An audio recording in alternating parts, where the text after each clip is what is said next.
My name is Jen Harlan. I am the co-owner. I own this store, Younique Finds, with my husband, Hunter Harlan, and it's a local antique store. We've been open 3 years. We've been in the junking business about 4 years. It's an American dream. We're small business owners here in my hometown, Rapid City, South Dakota. My name is Hunter Harlan.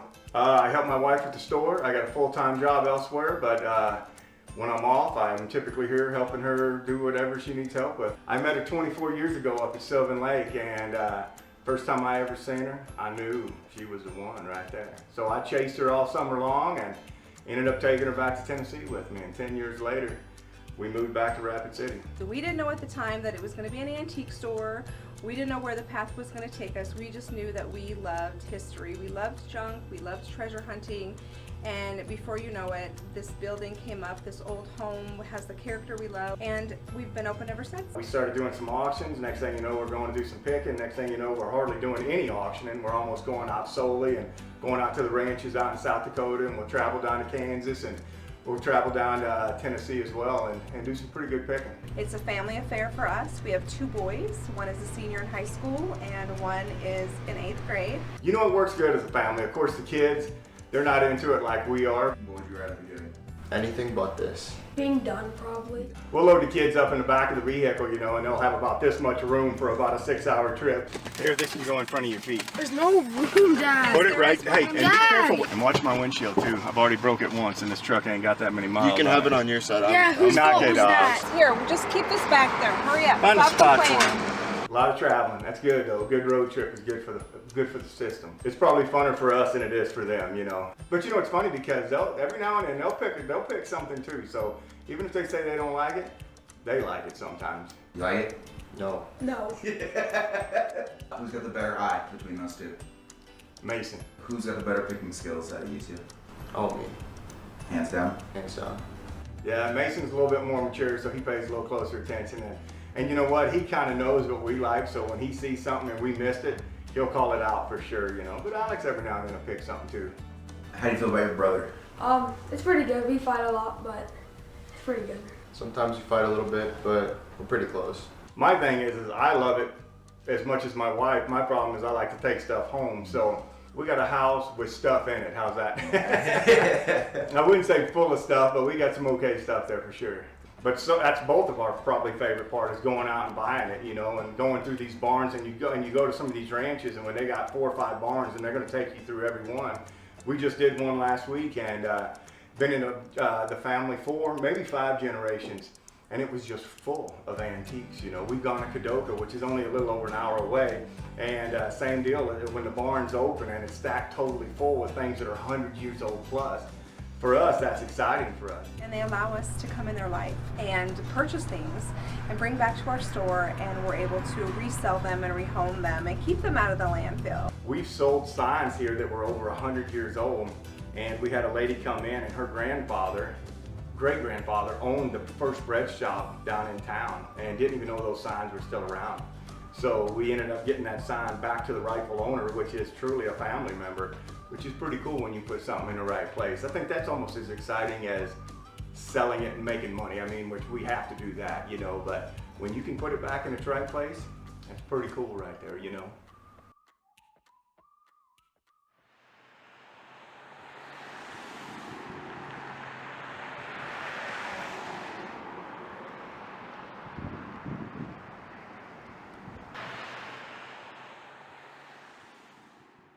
Hey Jen, how's it going? Good, Dan. How are you? What you Good. got? Got some awesome snowshoes. Oh, those are very cool. Made in Norway, Maine, over 100 years old. Very nice. One of the best pairs I've found. You think you want to sell these? Yeah, I think so. Okay. And I would run into them all the time at sales or auctions, and once I heard they were doing this, it was just a perfect place to bring a lot of my stuff down to. I just really got a love for antiques and old rusty items, and started looking for anything I could find. I had a friend that moved across the country, and he called me up and told me to come pick what he couldn't take with him and couldn't fit in his trailers. And we were cleaning out his house, finding all kinds of interesting, awesome items, and we were just about done. And this was in the back corner of the garage, stacked with wood, 4 feet high on top of it. You couldn't hardly see anything. And and I noticed on the end of it, it had this stamping that said Steinway. And I started looking into it, and I realized it was a piano crate from Steinway Piano. The guy that he bought the house from owned a piano store here in Rapid, and he saw the beauty in this 100 years ago, put some shelving in it, added wood to it, and there it sat for 40 years. This just makes me so happy because when I saw this, I thought, that's so beautiful, it's going to be thrown in the dump. I saw the 617 Main Street address and thought, wow, if that's still a music store, this guy would hang that on the wall, it'd be perfect. Well, I drove by there and it was like a Men's Warehouse or something, and I thought, that's not going to work. You know, they're not going to be interested in it. So I brought it down here and still thought, hey, somebody will be into it, somebody will want it. It's a beautiful piece. When I looked into Steinway, I saw the guy built his first piano in his kitchen of his house, and they call it the kitchen piano. It's in a museum now. And I read a lot of the history, and they're like the #1 piano maker. They make insane pianos.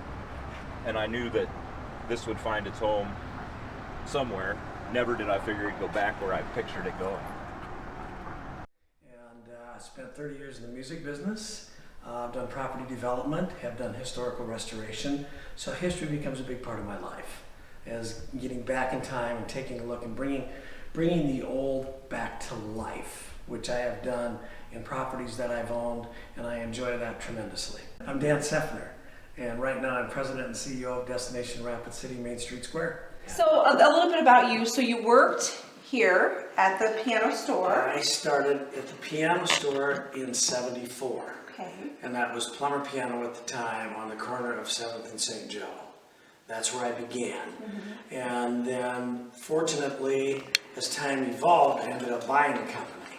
And I started there in '74 and bought it in '82. Okay. Then I bought the building in '83. So did the process through all of that. Well, where the Steinway comes into play is, in my 20s, I went to New York to Steinway Hall. So I'm at Steinway Hall, and there's 4 or 5 of us because we were all kind of young and in the music world, and Henry Steinway happened to be there, which was a real treat because he was the last living Steinway in the family tradition, like 4th generation Steinway, because as you know, Steinway Piano started in the 1800s in Germany, so it was all brought over to the US. Henry then was kind enough, there was only 3 or 4 of us, and took us to lunch. And he told us the whole history of the Steinway Piano Company. Wow. I was like 21 or 22 years old. Wow. So it was a long what time a treat ago. was that. Yeah, I mean, that we never was- know where life is going to take us, right? And all of a sudden, I we're would having say that lunch was a real with- high. Yeah, I would say, yeah. Real high of life. It really was. It was a lot of fun. And I got his autograph, and we had our pictures taken, and it was really, really great. So it was a real treat. So when I saw the crate, the Steinway cover, I went, wait a minute, this is the real deal here. This is Torgerson Music, whom was bought out by Glenn Plummer, whom started Plummer Piano in Oregon, Plummer Piano at the same store. No.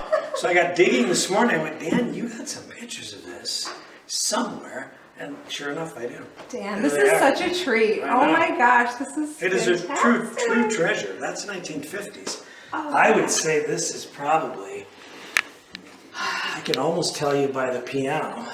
That's a Steinway piano right here. I can tell by the shape. That's got to be 56. Wow. See, and you see the Magnavox? Mm-hmm. Always in the old days of the piano world, they had records. It was very normal to have a piano store with a record store. Okay. Very, very normal. Everybody did that. Fascinating. Back in the 50s. Yeah. Now, do you know when Steinway kind of wrapped it up, when they stopped producing, or they still? I mean, I know that the family had dissipated. Yeah, family had dissipated and ended up being bought out by another company. And it's still being made today, Okay. you know, of course. And they still have Steinway Hall. There's still a lot of that tradition going on. That hasn't gone away. It's just owned now by a conglomerate, by a major corporation.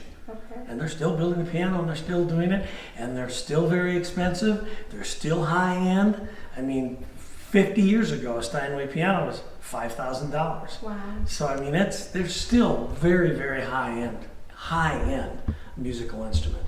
That's Where? Steinway Hall. there is a letter from Thomas Edison to the Steinway family that says, "I will take the piano. It has the best tone I've ever heard, Thomas Edison." Get out of here. Seriously, Get it's at out of Steinway Hall. here. It's at Steinway Hall. Cool. They won't let you take it. You can see it, right? You can And see it's it. there. Yeah, that's right. Wow, what It's a right story. there. What a Yeah, story. that's pretty neat. That's the history. I mean, there's some real history to all of that. That's pretty fantastic. Jorgensen music, Plummer piano, and then of course it became a couple different things after that. And then the piano store ends up on the corner, only half a block away. We're 617 St. Joe. Then Plummer piano moved to 629 St. Joe. So it was all right here in this little pocket. All just stayed right here. Well, a few people called me and said, "Dan, do you know there's a piano crate over there? Dan, do you know what that piano crate is?" And I went, "No, now come on, let's be real here." First, I didn't really believe it. I'm like, "No way." And a friend of mine and I were riding bikes. I said, "You know what? Let's take the bikes and ride up the road." And we stopped and looked at it. Well, guess what? The next day I came in and bought it. I looked at it and went, this is very unbelievable that we would have this crate in Rapid City, South Dakota, in this type of condition, delivered probably in the late 30s, early 40s. Hey, that's history. That's real history. So yeah, it drew me to it. And now it's in the building that it was originally delivered to. 70 years ago, 80 years ago. Hard to believe. Hard to believe. And to bring a piece home, I Yeah. mean, just to bring it to where it originally shipped from, that's Yeah. pretty special. When you came in that day, I was elated. I was just like, oh my gosh, I can't believe it's where Yeah. it's going. It's pretty rare. Yeah, it kind of solidifies the circle. And you Yeah. just know what we do is for a reason. Yeah, You know, this could have ended up in a landfill somewhere. could have and we easily. would have never known I can't this believe great it's story. still here. It's very rare. Yeah. Very, very rare that it's here. So you talk about, as we would be led, you talk about being led by times and the way things are. How could you turn that down? Take a look at something that was so natural to be, and you find a crate where the delivery was where you own, and I have pictures of the building in the 50s when it was a music company. So that is a draw. You're not going to let that go. No way. That becomes a part of you. You know, it's like, here we go again, that story of the perfect piece, bring it into the store, and then be that link. And that's what we are. That's what the store is. It's the link between finding it and passing it on. And so it was the perfect home. And it also was about the relationships and the smiles. And some of the people you meet too, you meet some of the most incredible people. Anybody from you question whether you want to go into the basement with them to lifelong friends, which we certainly have made. I think really what sets us apart as a unit is, one, we're husband and wife. We've been together 25 years, we're a partnership, and this is about our family. This is about taking a dream and making it relevant, and it's about our sons, it's about us, it's about our parents, it's about everybody who contributes while we're gone. So it's about the story. It's about going out, finding the treasure, meeting the people in the barns, picking, we love that. It's about selling the item. It's about people coming in and bringing us items and us looking it up and finding the history and finding the value, but it's also about placing the item. It's about placing that cool treasure that we picked in the middle of nowhere, South Dakota, and giving it a great home and making it relevant again. So it's really about the recycling and about finding it a good home, and it's about doing it together. We're a team. We're a team. So why help us? Why support us? We're relevant. We are. We would like to share with the nation kind of our story, what we do. You know, we think what we do is pretty cool, and we think that connecting people and the relationships and the treasures, we just think it's really awesome, and that's what we do, and we're going to keep on doing it. So, Younique Finds. Check us out.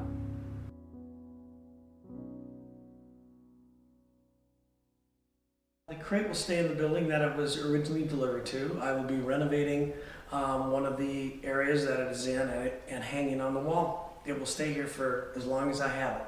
No question about it. Right where it belongs. Right where it belongs.